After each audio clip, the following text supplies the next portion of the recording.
Well, good morning on a wonderful, beautiful Tuesday morning. So it's good to be with you. Wasn't here last week.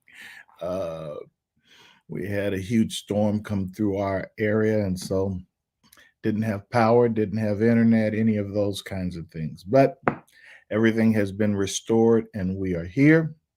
We're on. So we just experienced a solar eclipse. And so if you look down the street I lived on, you could see all kinds of people with their heads up to the sky for quite a while. And so, yeah, it was pretty interesting, pretty interesting. So I took a couple of pictures. I don't know how well they came out, but hey, we had all kinds of people come into the city of Evansville to witness the eclipse. So we are moving on, and so again, it's a Tuesday morning. And I appreciate you guys tuning in with me, spending some time with me. Um, and so I just want to make it known to my TDP family, the Dwelling Place family, that we will gather tomorrow, Wednesday, 6:30 p.m. And we're going to be talking about the doctrine of sin, the doctrine of sin. So that sounds like it's very interesting subject. So we look forward to being with you. So come on out if you are in the Evansville area and come and worship with us and study the Word of God with us. All right. Well, appreciate each and every one of you. And so I guess I don't want to keep taking up your time. So today I want to give you a subject, and probably it's not a very exciting subject, but I want to tell you it'll add years to your life. It'll add years to your ministry, and I want to talk about the subject of rest. Rest. All right, and as you can see on that headline, it is rest is God's idea. It's God's idea.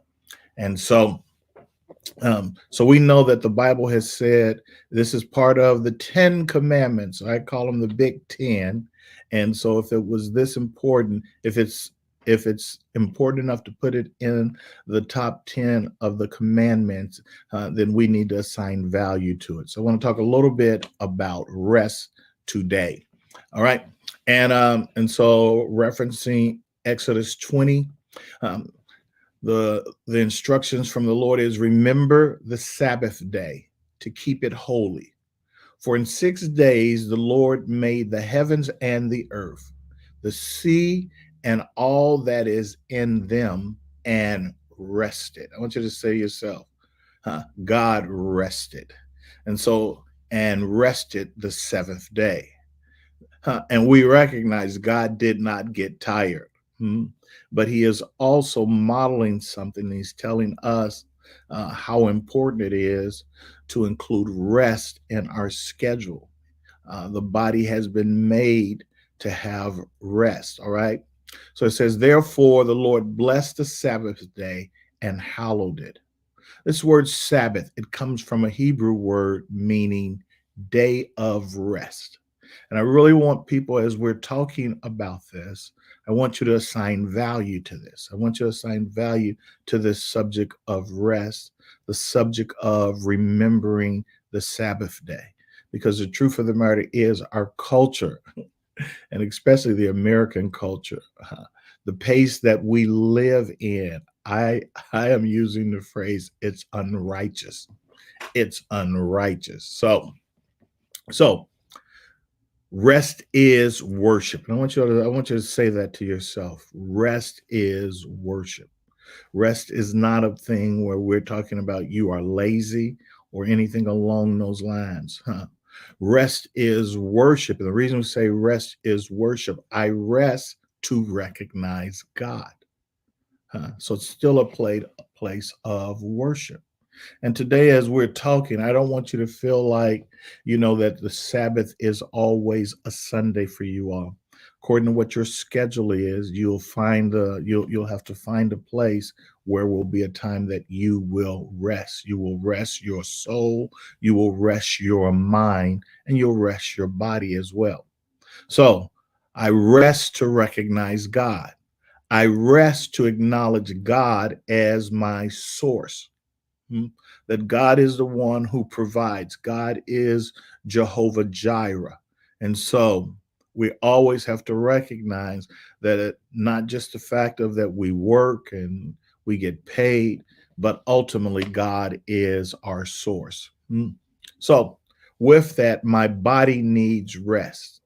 Come on, I want you to say that out loud. My body needs rest. My soul needs rest. And when we rest, it allows the great shepherd to restore our souls. It's not supposed to be that he restores our soul in the place of it's been a tragedy or, there's something you've done wrong. And yes, he'll do that. But the Lord wants to continually restore our souls. So our souls need rest. Our spirit needs rest. And when we begin to do this, we'll be able to hear the voice of God in a more distinct way. It gives us time to kind of meditate on the word of God, and we create a place where God can come and talk to us. So we have a culture that does not honor rest. I want you to grab this. And because the culture doesn't, all of a sudden we get caught up in it and we start moving at the pace of the culture as opposed to God's pace. And of course, I am not talking about being lazy, being slowful, but it is still the fact that we have to make time for rest. And I think even as you get older, you find out it is much more important for you to get rest. So at the root, at the root of not getting rest is ignorance. It is either greed, it could be a place of idolatry, or it could just be rebellion. But that's the root of it is a lot of times what does God say? My people are destroyed for a lack of knowledge. He says, my people are destroyed because of a place of ignorance. All right. And so greed will also help us, will cause us to just forego rest, and we just keep moving at a certain kind of pace. Mm. So there are four elements when we begin to talk about honoring the Sabbath. And I've talked about this before, but I felt like I wanted to revisit this. And I think I want to do it on, some kind of regular basis to remind people you need to get some rest. Okay. So, four elements of honoring the Sabbath. Number one, it means to stop. Come on, I want you to say that. There are times I need to stop. Hmm. Number two, when we start talking about the Sabbath, it brings rest. It is rest. It is an exhale, a breathing.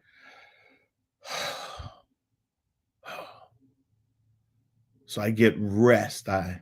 You know, I I possibly lay back a little bit. I might even give myself the privilege of taking a nap. Hmm. But then the other portions of honoring the Sabbath, when we talk about uh, the a day of rest, it is a place of celebration, a place of enjoy. Hmm. So I want us to grab this because I talked about something about this before when we were talking about all who are heavy laden. Huh?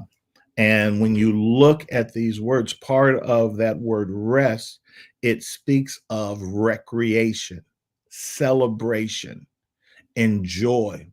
All of those things began to play a role in this. So, on the day of rest, the time of rest, find something that you enjoy, uh, what you enjoy, and or find something to celebrate. And then number four is contemplate. Contemplate.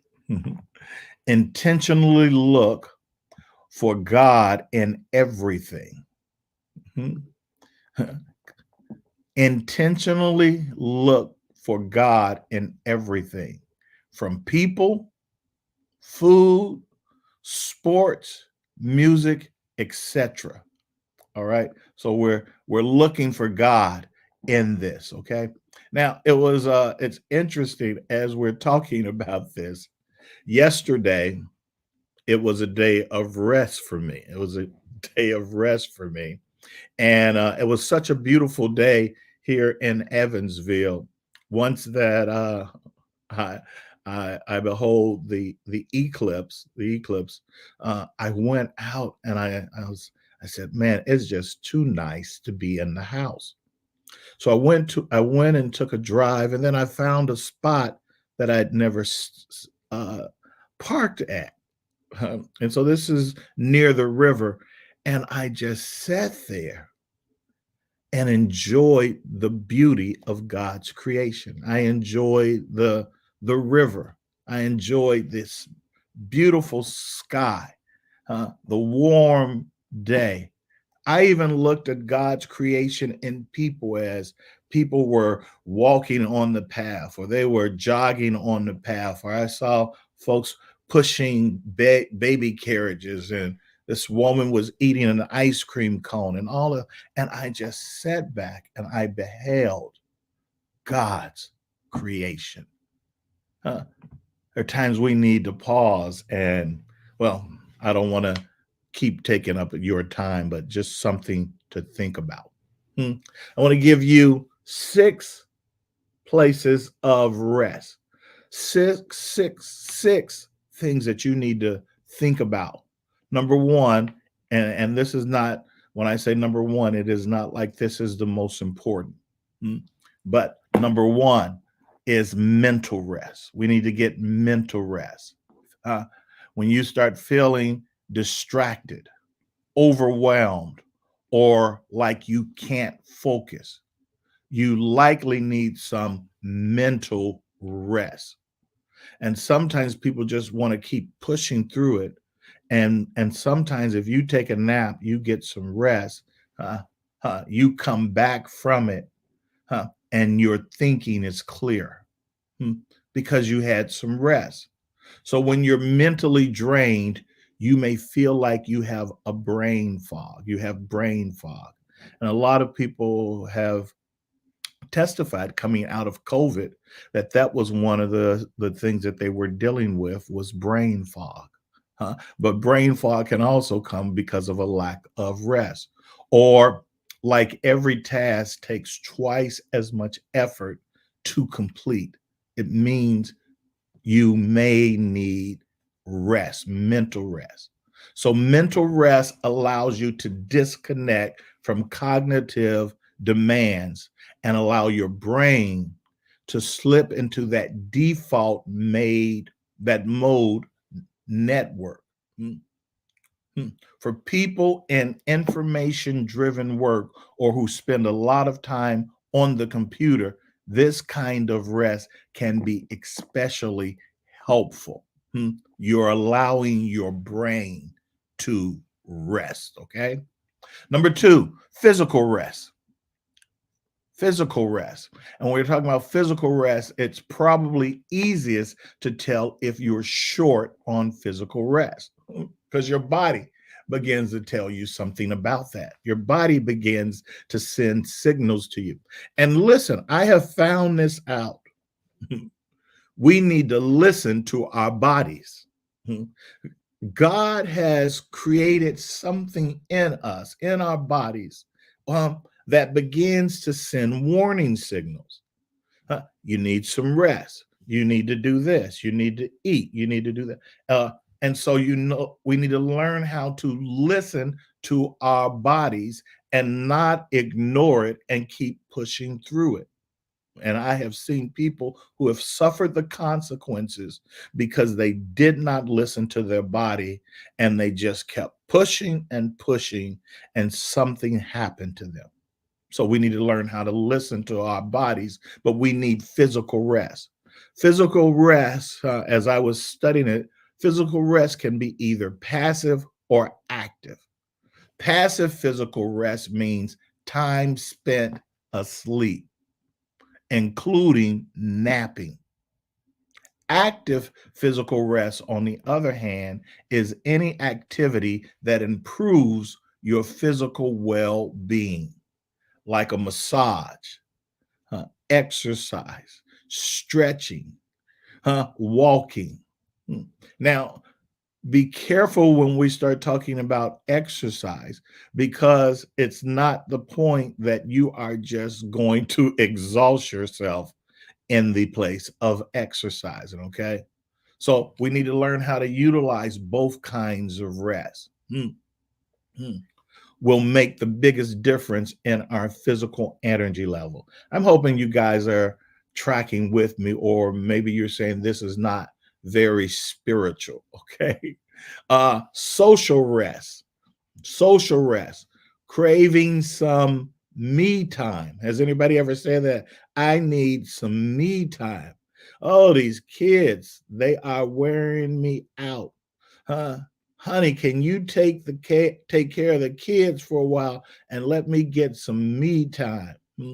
That I'm gonna go get a pedicure. I'm gonna go get a manicure. I'm just gonna walk about around the mall. I'm not gonna even spend money. Something. So some me time.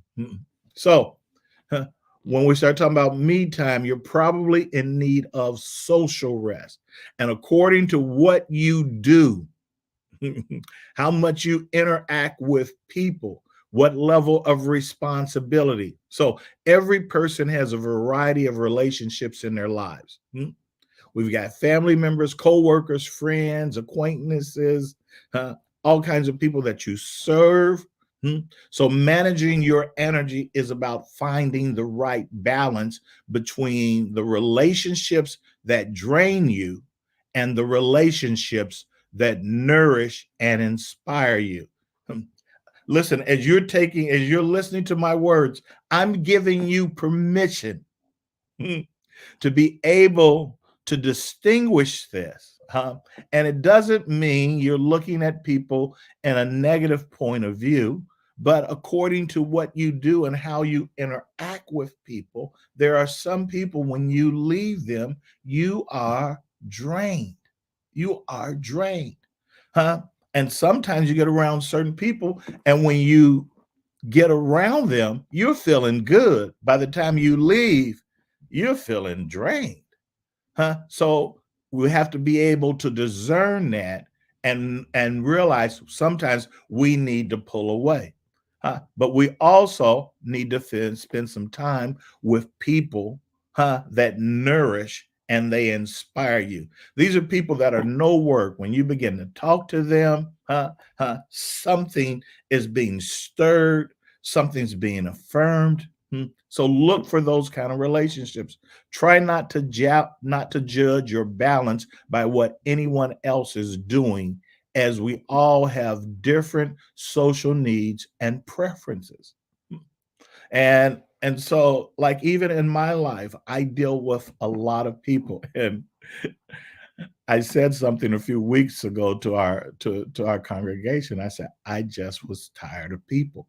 Not like I didn't love you, I didn't care for you, but I needed some me time. I needed some social rest. All right. So reach out to people who make you feel good about yourself and try to spend more time with them. So social rest. All right. We only got a couple more and we'll be done. Emotional rest. Hmm. So in times of extreme stress, it's not uncommon to get irritable or overwhelmed. And it's giving you a signal that possibly you need emotional rest. When we get emotionally taxed, the effects tend to quickly spin over into other areas of our lives. I heard someone, they were telling me, a friend of theirs, they said, I don't want to take out my frustration on you because you didn't do anything to me. I recognize it's me. I'm irritated. I'm irritable because I am overwhelmed because I have not had emotional rest. So we have a hard time staying focused and productive when we're not at our emotional best. Emotional rest tends to come down to setting effective boundaries. Come on, I want you all to say that. I have to set boundaries. Mm. And I want to tell you, when we talk about boundaries or setting boundaries, um, everybody will not understand your boundaries, but you need to understand it. And you can still be kind about it, but also going to say, I'm not going to allow you to override this boundary.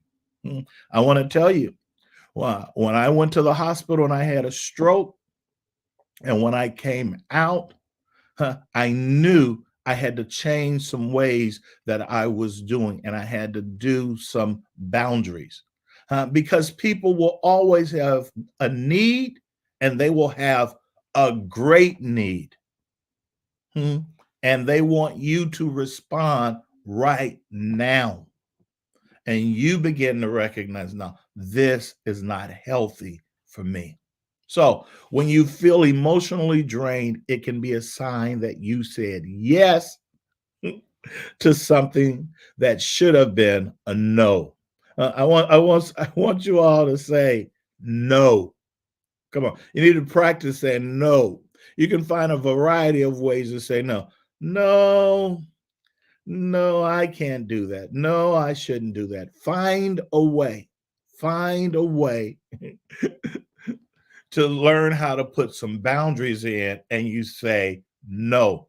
And some of you, you know who you are, and you have a hard time saying no because you don't want to disappoint people. All right. So emotional rest, sensory rest, sensory rest. You know the mild anxiety you feel when you get a notification on your phone. Chances are you're experiencing that kind of sensory input round the clock. This is the culture that we live in.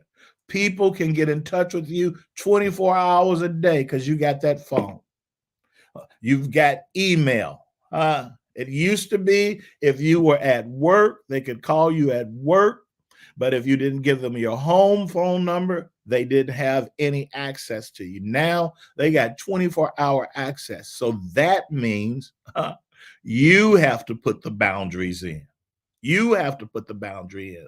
And maybe people struggle with this thing that soon as somebody calls you, they text you, they leave you a message, you feel like you have got to respond immediately.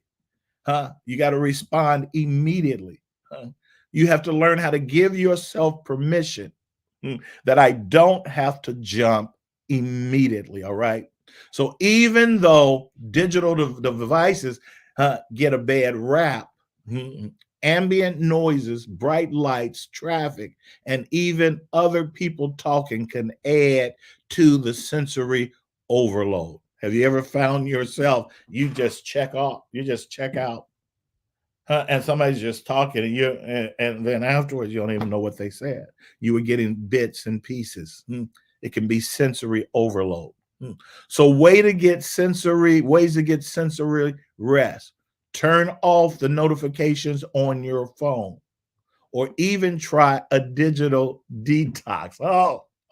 That could be some major that could be some major withdrawal systems where you turn your phone off. Oh Lord, uh, I'm not available. I'm not available. Those kinds of things. Turn the TV off. As my wife would say, turn the iPad off.